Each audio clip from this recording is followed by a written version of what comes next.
Discipline is a lie sold to you by people who don't understand how behavior really works. If screaming "just be disciplined" actually worked, you'd already have the body, the grades, and the career you want. So what's really going on? Here's the proof. You know someone who never misses the gym but can't stop scrolling Instagram at 2 a.m. Another person who crushes deadlines at work but eats junk food every single night. If discipline were real, it would work everywhere. But it doesn't. In the next 5 minutes, you'll learn the 3-step system that replaces discipline with something far more powerful and way easier. Chapter 1. The Willpower Trap. Here's the lie you were sold. If you were more disciplined, you'd just push through no matter what. No excuses. But think about your real life. There are days you feel unstoppable, and days where even brushing your teeth feels like an effort. That's not because you're weak. It's because what people call discipline is usually just willpower, and willpower is unstable. Researchers noticed something strange. When people believed their willpower was limited, they became tired and gave up more quickly. When people believed their willpower was unlimited, they lasted longer, even on the same hard tasks. Same brain, same task. The only difference was the story they believed about their own willpower. Here's the trap. If you think discipline equals forcing yourself through everything, you will always feel like you're failing. One bad day, one late night, one stressful week, and your whole disciplined version of you collapses. So no, your problem isn't that you have no discipline. Your problem is that you're using the wrong model of how behavior actually works. So what's the right model? Chapter 2, the identity shift. Real discipline isn't about forcing behavior. It's about becoming the kind of person who doesn't need to force it. This is called identity-based change. Here's a real example.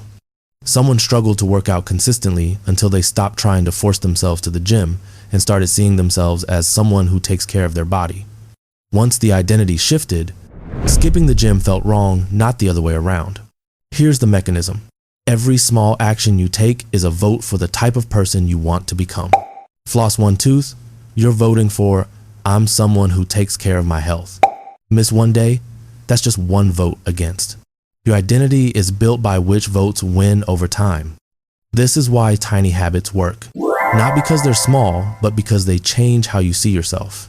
And there's a scientific formula that makes this even easier. Chapter 3.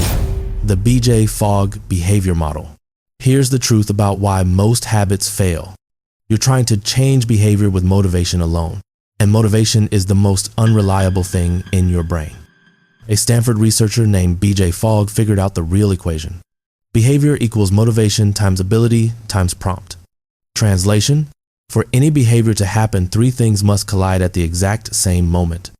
You need to want it, motivation. You need to be able to do it, ability. And you need a reminder to do it right now, prompt. Miss any one of those and nothing happens. Here's where most people go wrong. They wait until they feel motivated. But motivation comes and goes like the weather. One day you're hyped, the next day you can barely get out of bed. The hack? Stop relying on motivation. Make the behavior so absurdly easy that you'd feel stupid not doing it. Not, I'm going to work out for an hour. Just do 2 push-ups, literally 2. Not, I'm going to read 30 pages tonight. Read 1 page, maybe 1 paragraph. Here's what happens. You do the 2 push-ups. You feel successful. Your brain tags you as someone who exercises.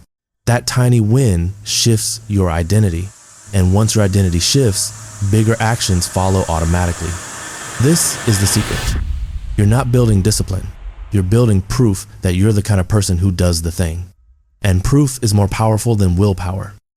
But there's one more layer to this. Chapter 4. Environment Design. The Stoics understood this 2,000 years ago. Marcus Aurelius didn't rely on willpower. He practiced daily systems and philosophical reminders. Discipline wasn't a battle, it was a routine. Modern science proves the same thing. Your environment shapes your behavior more than your intentions ever will. This is the 20-second rule. Add 20 seconds of friction to bad habits. Remove 20 seconds from the good ones. Want to stop scrolling? Charge your phone in another room. The 30-second walk to get it disrupts the loop. Want to exercise? Lay out your workout clothes the night before.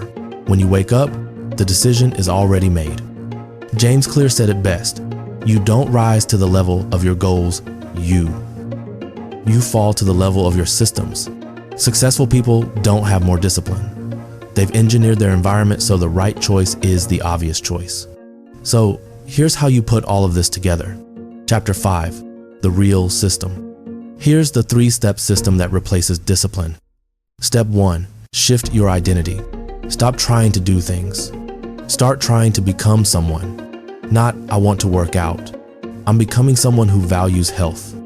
Step 2, make it tiny. Scale the behaviors down until it's absurdly easy.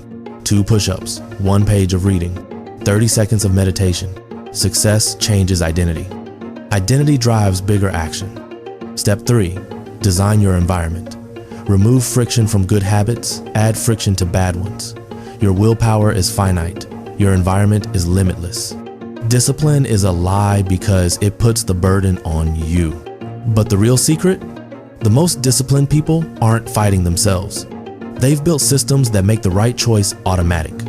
Start with 1 tiny habit today, not because it's easy, but because it changes who you are. That's how you win.